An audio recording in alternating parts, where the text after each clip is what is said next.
नमस्कार मित्रो. आपल्या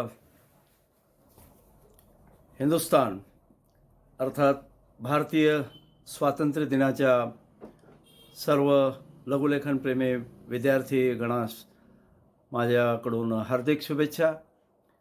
आज आपण महाराष्ट्र टाइम्स 15 ऑगस्ट 2023 स्वातंत्र्य दिनानिमित्तची विशेष पुरवणी आणि यामधील सारंग दर्शने यांचा हा जो लेख आहे त्या लेखाचं आपण श्रुतलेखन घेणार आहोत आणि 120 शब्द प्रति मिनिट आणि तो आपण 2 टप्प्यामध्ये घेणार आहोत.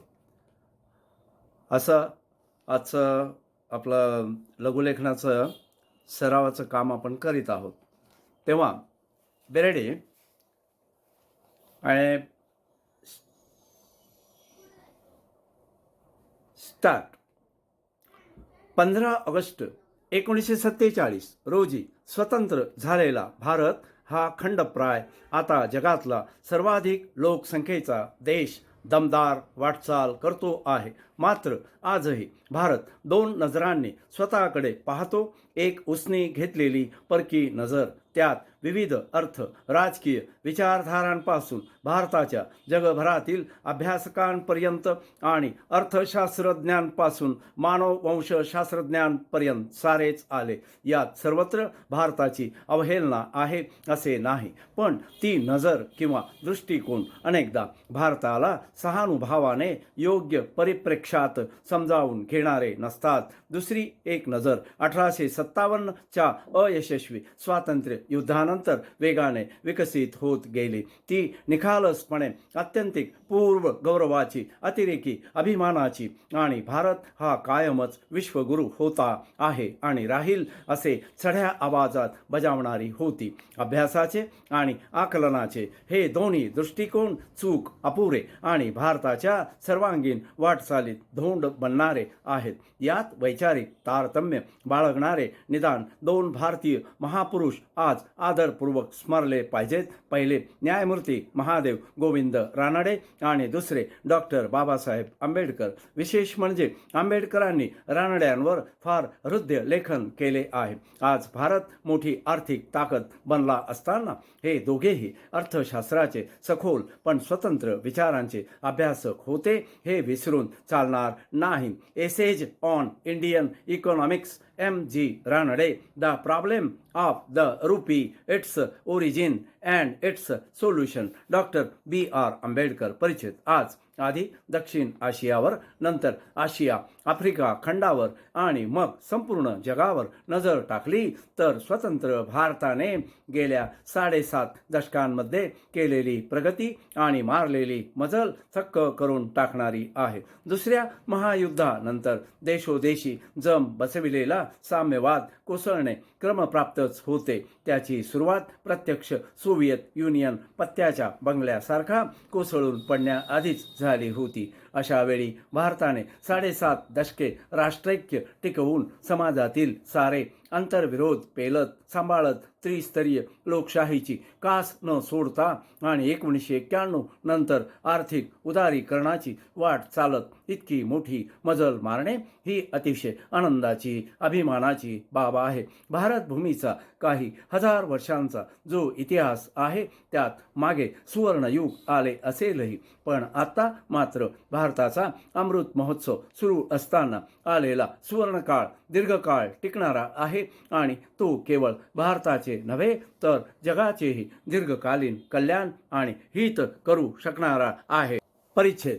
भारताने कसकशी आणि कुठल्या कुठल्या क्षेत्रात प्रगती केली हे वेगवेगळे तज्ज्ञ आज सांगतच आहेत. मात्र या साऱ्यांचा सारांश भारत हे एक समर्थ, सामर्थ्यवान आणि तरीही विश्वशांतीची मनपूर्वक आस असणारे राष्ट्र बनले आहे. हाच आहे आज अपुरी राहिलेली अनेक स्वप्ने भारताच्या शताब्दीपर्यंत पुरी होणार आहेत. भारताच्या काही हजार वर्षांच्या वाटचालीकडे 15 ऑगस्ट 1947 ते 15 ऑगस्ट 2023 या काळाची महिरपी कंस टाकून पाहिले तर अक्षय व पारंपरिक ऊर्जा, अंतराळ संशोधन, हरित क्रांती, संरक्षण सिद्धता, वेगवान आर्थिक प्रगती, गरिबीचे निर्मूलन, लोकसंख्येचे स्थिरीकरण, अणुसंशोधन आणि अण्वस्त्र विकास, शिक्षणाचे सार्वत्रिकरण, जगभरात पसरलेली भारतीयांची श्रम, उद्यम आणि बुद्धी संपदा, भारतीय शास्त्रीय संगीताचे नवसर्जन, चित्रपट उद्योगाची महाभरारी, प्रादेशिक भाषांच्या विकासाच्या नव्या वाटा, पोलिओ, देवी, कुष्ठरोग अशा विकारांवरचा विजय, जलसंपत्तीचे संकलन, वाटप, सामाजिक संघटना व स्वयंसेवी कामांचे उभे राहिलेले डोंगर, हे सगळे काम अफाट बहुमुखी आहे. सगळ्या गुणदोषांसह आपण लोकशाही प्रणाली या 7.5 दशकांमध्ये टिकविली आहे.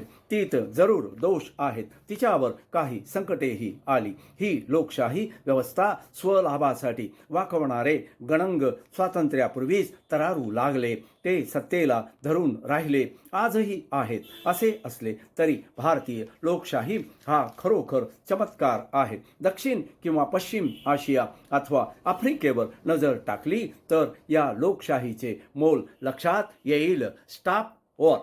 आता हा झाला आपला प्रथम भाग. आपण श्रुतलेखन पहिला भाग संपवला. हाच जो अग्रलेख आहे तोच आपण पुढे क्रमशः 120 शब्द प्रति मिनिट याच शब्दगतीने देत आहोत. तर be ready and aware now. Be ready. Start. Second passage. भाग दुसरा 120 शब्द प्रति मिनिट श्रुतलेखन. स्टार्ट.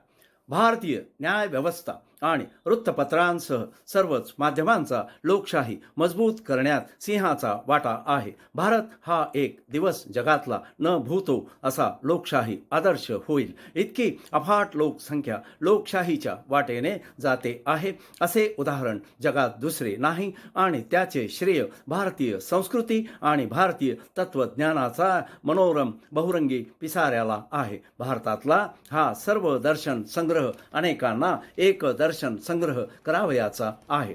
तसा तो होऊ न देण्यातच भारताचे भारतीयत्व आहे परिचित. एकसंघ राष्ट्र म्हणून प्राचीन आत्मविश्वास हरवून बसलेला भारत 15 ऑगस्टला स्वतंत्र झाला.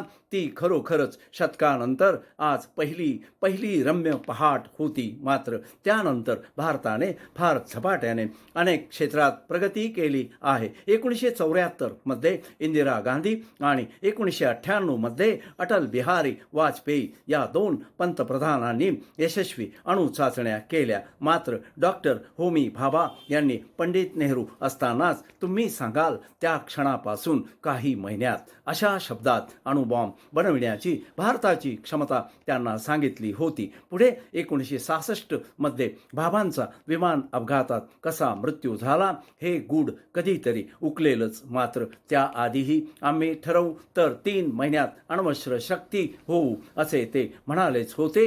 ते पुढे झालेच परिचित. पंडित जवाहरलाल नेहरू यांच्यासारखे द्रष्टे आधुनिक विचारांचे आणि भारताच्या प्रगतीचे मानचित्र रेखाटू शकणारे नेतृत्व हा भाग्य योग होता. तो आज तागायत चालू आहे. भारताला फार विशाल दृष्टी असणारे अत्यंत बुद्धिमान, कमालीचे कर्तबगार आणि अजोड लोकनेते असणारे असे अनेक पंतप्रधान मिळाले. शास्त्रीजींनी हरित क्रांती यशस्वी केली आणि पाकिस्तानला 1965 मध्ये पाणी पाजले. म्हणूनच पुढे इंदिराजी 1971 मध्ये पाकिस्तानचे 2 तुकडे उडवू शकल्या. PV नरसिंहराव यांनी तर उदारीकरणाची दारे मोकळी करून अलौकिक ऐतिहासिक काम केले.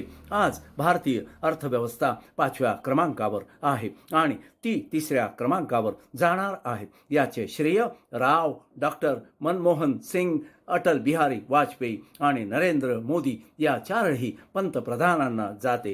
हे चौघेही असामान्य कर्तबगारीचे पंतप्रधान आधुनिक भारताला लाभले आहेत.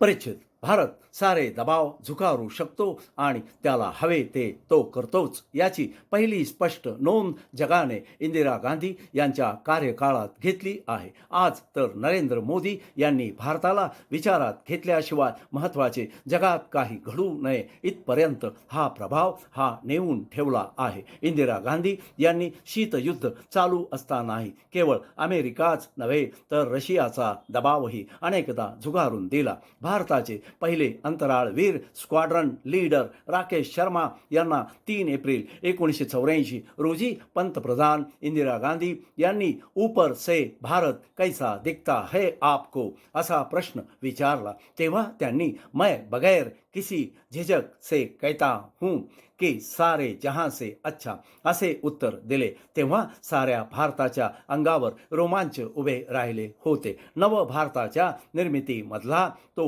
एक सोन्याचा क्षण होता. त्याच्या आदल्याच वर्षी भारताने विश्वचषकही जिंकला होता. त्या क्षणी कपिल देव हा साऱ्या देशाला अभिमानाच्या आनंद सूत्राने बांधणारा भारतरत्न होता परिचित. भारताची वैचारिक व आध्यात्मिक परंपरा, अष्टांग योग व आयुर्वेद आणि इतर सांस्कृतिक वैशिष्ट्यांमुळे भारताला सॉफ्ट पॉवर मृदू सत्ता म्हणण्याची प्रथा आहे. तसा तो आहेच. दुसरी अर्थातच हार्ड पॉवर म्हणजे दृढ सत्ता. थोडक्यात आपल्या ताकदीने दादागिरी करू शकणारे देश. आणखी काही दशकांनी भारताने बलाढ्य व्हावे, पण आजवरच्या महासत्तांनी जगाला ज्यापासून वंचित ठेवले तो भूताम परस्परे पडो मैत्र जीवाचे हा मंत्र प्रत्यक्ष कृतीतून द्यावा. दुर्बळांची अहिंसा दखलपात्र नसते, पण शक्तिमान महासत्तेने जय जगत म्हणण्याला वेगळा अर्थ असतो. महासत्ता होत चाललेल्या भारताचे विश्वगुरुत्व असे सार्थ व्हायला हवे. Stop over. मी PR जाधव. आपली ओळख आहेच, तथापि पुनश्च सांगतो. माझा सेल नंबर 94 21 511 571.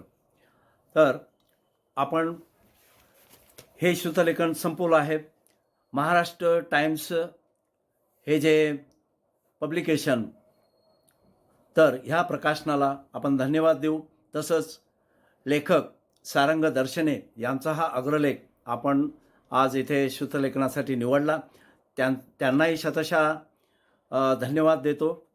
आणि हे श्रुतलेखनाचं काम संपवलेलं आहे. परिच्छेद आपण सहज मिळवू शकता. आजचाच महाराष्ट्र टाइम्स आहे आणि वर त्याला टायटल आहे त्या पुरवणीला लीडर्स ऑफ चेंज, आणि त्यावरचा हा सारंग दर्शने यांचा अग्रलेख आहे. त्याचं नाव आहे महासत्तेचा उदय. आणि इंडिपेंडन्स डे स्पेशल सप्लिमेंट आहे, ही विशेष पुरवणी आहे. त्याच्या वरच्याच भागात हा लेख आपल्याला आज वाचनासाठी मिळू शकतो. त्यामुळे मी याची कॉपी आपल्याला काही देत नाही आहे. पुनश्च एक बार आपल्याला आजच्या स्वातंत्र्य दिनाच्या हार्दिक हार्दिक शुभेच्छा.